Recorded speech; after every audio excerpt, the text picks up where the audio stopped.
Well, March starts on Friday, and it marks the beginning of Problem Gambling Awareness Month. Las Vegas has always been aware, though, of course, of gambling. But what about people who just can't stop? As Good Day Las Vegas anchor John Langler explains, advocates say Nevada is falling behind.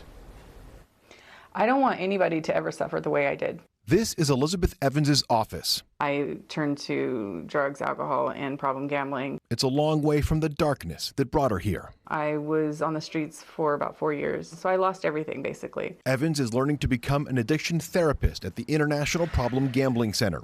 Not long ago, she battled her own demons. Being in the addiction was helpless, hopeless, all of that, and not understanding that there was a way out. Today, she's part of that way out. What happens here is I think it's a space of hope. Stephanie Goodman is executive director.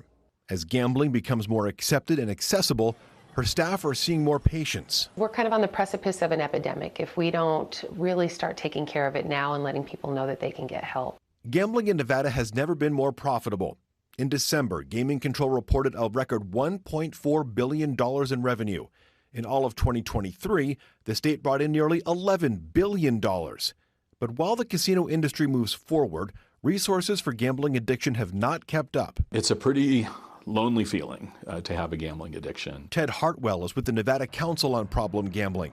He's also in recovery. We should be a little bit dismayed that we have long since fallen behind most other states that do have regulations. Last year, Nevada lawmakers approved $2.2 million for the state's Problem Gambling Fund.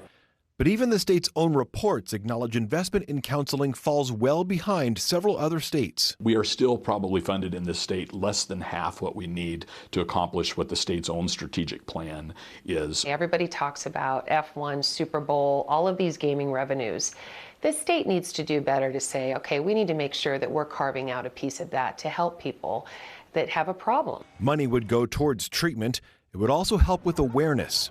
Advocates believe gambling addiction should be introduced as any other addiction. This is something that we ought to be teaching our middle school kids. Alan Feldman is a distinguished fellow at UNLV's International Gaming Institute. It is the most hidden addiction. He believes a key part of awareness is finding out the scale of gambling addiction in Nevada.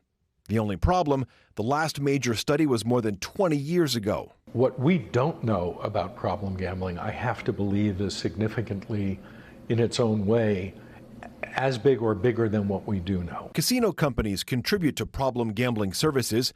Advocates just think more is needed. We have more clients than the state can fund us for. For now, counselors do what they can for those in need. Many of them have been there before. On the other side of it, it's so much more rewarding. I can have my life back. John Langler, 8 News Now.